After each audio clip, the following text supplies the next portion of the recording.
he's a criminal, Starmer. He's a criminal. And if someone, a normal person, had put pressure on this guy in prison, they'd be charged with manslaughter. And that's what he needs to be charged with. And he needs to be removed from government immediately. Now, Charlie, I have to talk about your decision to leave the UK because you know it got the entire mainstream media talking. So on the one hand, you have the Daily Mail, who were reporting very faithfully your decision to leave. Even though you'd paid £120 million in tax, you refused to give another penny to this government. Then you had The Guardian, surprise, surprise, the left-wing Guardian and that awful Marina Hyde celebrating the fact that you were leaving. So this created such a big storm that Number 10 Downing Street was actually asked about your decision and asked if your actions were patriotic. And they put the boot in. They said the Prime Minister believes the UK is the best place to do business and invest in, and the focus of the government is in ensuring we are supporting businesses and providing them with the stability and longevity to do business here. The Prime Minister has been clear that growing the economy is the essential and first mission of the government, but at the same time, it is also right to have the first fix the foundations of the economy, and that is why we are being straight with the public and restoring public finances. Charlie, here's your response. What do you have to say to Number 10 Downing Street? Well, I've already said it. They're very anti-business. They're driving not just millionaires out of the country, billionaires, working people, people that create jobs, entrepreneurs. They're driving them out. Starmer denies it, but he cannot be that stupid not to know it's happening. The figures are out there, and there's going to be thousands more leave. I'm getting messages all the time on emails about, you've done the right thing, we wish we could do it. The country would be half empty if the people that want to leave the country could leave. Unfortunately, they've got commitments. So I have to say, I'm going to be blunt, he's a liar. It's simple as that. He's a liar. He's caused this problem of driving people out. And to say the UK is a good place to invest in, I mean, it's ridiculous. It's like kids in a playground talking about things they don't know. I mean, the economy is going to crash. We're going to go completely down. And I'm not telling you, Dan, or anybody of your listeners, anything they don't already know. And people keep saying to me, well, the budget ain't out yet. And, he's not done anything yet. It's not dropping these hints. It will be the worst budget we've ever had. And he's not just going to hammer the rich now. Anybody that pays tax is going to be classed as rich. He's going to hammer everybody. Look what he's done to the pensioners. He's going to put inheritance tax up, so people that have invested in a home and pass it on to their children are going to be hammered. He's going to put basic tax rate up. He's going to do a leaving tax. I mean, how stupid, a leaving tax. People have already paid the tax before on their money. And he's trying to say, we'll do you a leaving tax. That won't stop people going, but what it will do is stop them coming back. It's a bit like being in a restaurant, you've paid your bill, and all of a sudden you're leaving before it closes, and they say you've got to pay again. Would you go back in that restaurant? No. And where is he coming from? He's going the wrong way about it. He should be giving incentives to people that contribute to the economy. I mean, look at him there. I mean, what's a... I know what you're thinking. No, I wouldn't be rude, but the man's a complete clown. And how can you have him, that Reeves woman, and the other woman? They're running the country. None of them have been in business. Well, no, not one of the people on that screen, Charlie, who are all in the most powerful positions, now running the country. Not one of them has any business experience. That's right. Exactly it. And I made this statement before, and of course they can't answer it. I mean, and what's the point of Starmer, arguing and protesting with me? It's one person who's left the country. And sorry, the 120 mil is about 100 mil I've paid over the years of the money that's gone through my hands, besides all the millions of others from their employees. And he's arguing with someone like me. He needs to be... I mean, he couldn't get me back there for nothing. I'll be honest with you. Really? I'm not avoiding any tax by moving here. I've paid all my taxes up to date. I don't have a business there. We've started a new family business in London, We Fix London, and it's a family business, and they will comply with all the tax regulations that the government put in place. But if they become, as they go in, like ridiculous and hammering everybody, then they will just shut the business down and go to Dubai. He's driving people away from the UK, and somebody needs to make him accountable of what's going on, because he's just denying everything. And we all know what's going on, and we all know what's going to happen. I'm sorry, I'm being a bit like moany, but I'm just sick and tired. No, you're telling it as it is. And the thing is, Charlie, you speak to a lot of other big people in business, and I believe there are lots of other multimillionaires who are considering doing the same thing. They're just considering doing it maybe a little bit more quietly than you. Well, some people keep it quiet, and I'm known for being outspoken, controversial, rude. Call it what you want, but I'm just being honest. For this show. Well, indeed.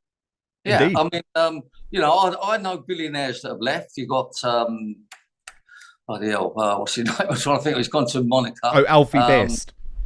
Alfie Best. Alfie Best has gone. I know other people that have gone. I even know people that just go to work, and if they're getting about 50k a year, and they can afford to leave Spain, they're doing it. So it's anybody that hasn't got the commitments and can afford to leave.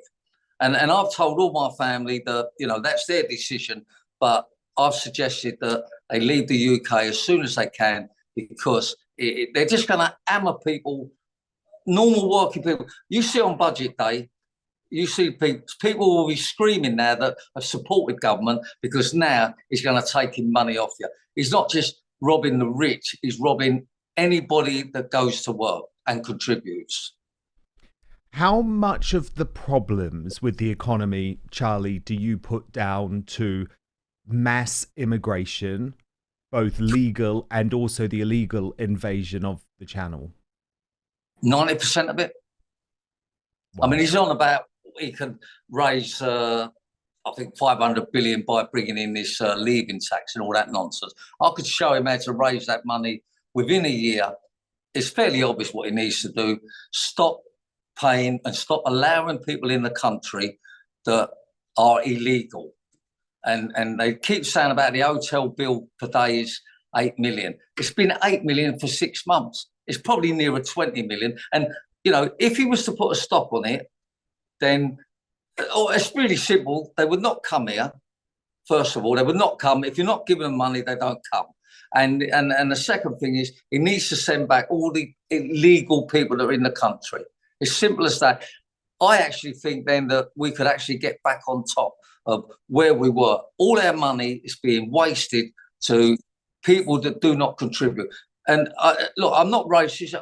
They could be Eskimos in the boat, or the dinghy, whatever they call it. They still need to be sent back. And it ain't difficult. Pick them up, put them on a ship out in the sea, wait a couple of days when you've got a couple of thousand, take them back. End of story. It's not difficult.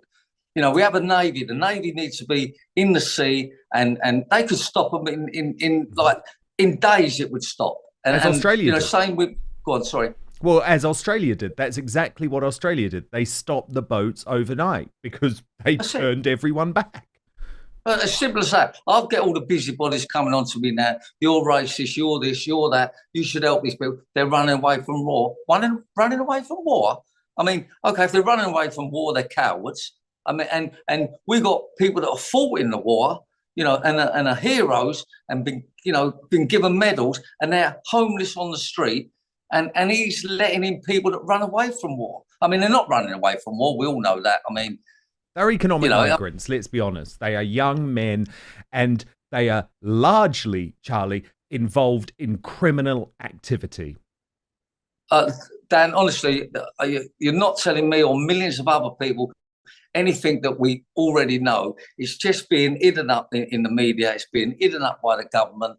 And, I have to say, this Gavin chap, he's spoken out, and look what's happened, because he talked and he said what millions of us are thinking. And, look, I'm speaking for myself, but I get lots of people coming on to me and saying, you are just being honest. And, it's so wrong. The pensioners, people have paid in all their life, and he's robbing us. He's robbing people. I mean, he's a criminal, Starmer. He's a criminal. And if someone, a normal person, had put pressure on this guy in prison, they'd be charged with manslaughter. And that's what he needs to be charged with. And he needs to be removed from government immediately. If only. If only. The problem is, though, Charlie, he's protected, isn't he? He's part of the establishment. That is one of the big issues. But look, I want to talk to you about what you think the political solution is. But first, every day subtle changes occur in our bodies, often going unnoticed. It's called inflammagene, a chronic low-grade inflammation that deteriorates our health as we get older. It's more than just a sign of aging. It's a key contributor to health issues like cardiovascular diseases, dementia and depression, and physical decline. It continuously weakens the body's resilience, turning minor infections severe and impacting mental health and cognitive function. Inflammagene significantly diminishes both quality of life and independence. Proper diet, exercise, and sleep can only get you so far. But the good news is, I've got a solution. It's why I take Clean Bean by Verso. Now, Clean Bean is amazing. It contains ingredients targeted to fight off and help prevent inflammagene. Research shows that these ingredients clean out damaged cells in the body that affect healthy cells, reduce inflammation, protect against oxidative stress, and improve conditions like cardiovascular diseases and neurological disorders. After taking Clean Bean for many months, I've noticed less joint pain, increased energy, better mood, clearer skin. I can think better. I don't get sick as often. These are all benefits of reducing inflammation. Plus, Verso ensures transparency and quality by publishing third-party testing results for each batch they produce, so you know you're getting what you paid for. Click the link in the description in YouTube or Rumble, or head on over to buy.ver.so. Use the coupon code OUTSPOKEN when you check out. You will save 15% on your first order. So I'm just going to repeat the address: www.buy.ver.so/outspoken. Use the coupon code OUTSPOKEN.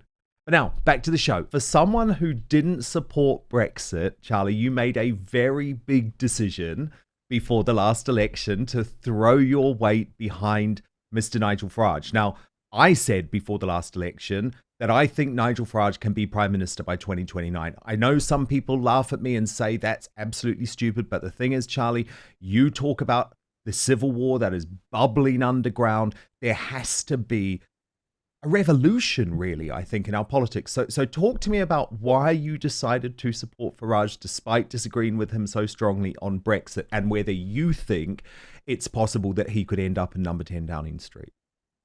Okay, I supported him because obviously Conservatives have been in long enough and they messed up.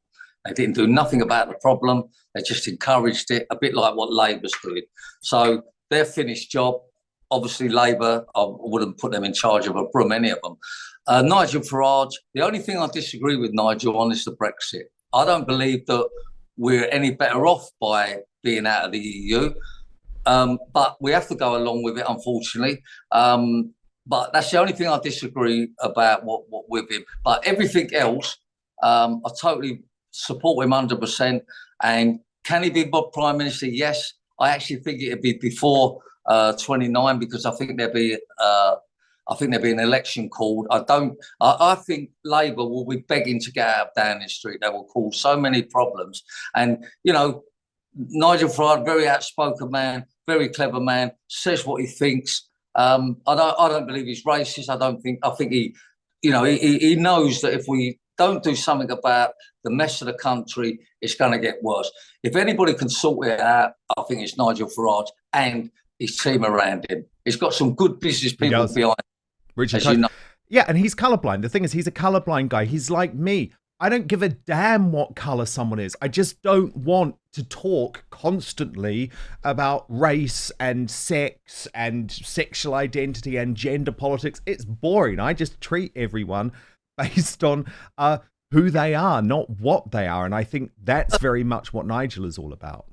That's very, as I say, I feel if there's one person that can turn the country around, it's Nigel Farage. I honestly believe that. And yes, I fully support him. And I think if they started their campaign before, or if Nigel would have joined up or become the leader earlier, I believe that he would be in number 10 Downing Street. Now, the guy that's in it, Starmer, is just a caretaker Prime Minister. He's just in there until reform get in there. And I'm as confident as anything, because who else can we vote for? No. Look, I'm with you. And you know what, Charlie? It's really interesting. I spoke to a very, very wealthy Conservative Party donor the other day. Very, very wealthy guy. Knows politics a lot. He said to me, it's very similar to what you said about what you think is going to happen to Starmer. He said, Keir Starmer will be the first British Prime Minister airlifted from number 10 Downing Street for his own safety. Just repeating what he said. Yeah, look, I've met quite a few people that are supporting reform, and there is some good business people there, and there's some very normal working class people, and we're all on the same page. Something needs to change in the UK. Nick Candy is supporting Reform UK now, and he was previously a Conservative Party donor. Well, I've had quite a chat with Nick, and again, another switched on guy, creates jobs, puts investment over here. He's another great person. I mean, he was with Conservatives, wasn't he? Yes, he was. He was up until very recently, actually. He supported Boris. He supported Liz Truss. It was only just before the election.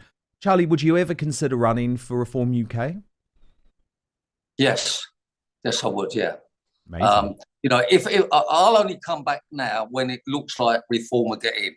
I've got no intention of moving back there. I've got no intention of my investment there or any property there. I'm selling anything I've got there now. And but yes, I go backwards and forwards to the UK. I have family there. My family have a business there, and obviously I've got some input in that. But to actually move back there, I will not ever come back there until we have a different government, and it needs to be reformed. Very, very exciting times. Charlie Mullins, so brilliant to speak to you. Keep being outspoken, because we need more people like you fighting for the UK. And who knows, maybe we'll be talking to you soon as a Reform UK parliamentary candidate. Charlie Mullins, thank you so much for being here today. Thanks very much. Thank you. Cheers. Thank you so much for watching Dan Wootton Outspoken. Please click on my face just to the bottom left to subscribe to this brand new independent news source, and turn on the notification bell so you'll be alerted to our brand new live shows, uncancelled interviews, and special royal episodes. Outspoken is also now available as a podcast, so you can listen to the show every weekday on the go, wherever you are.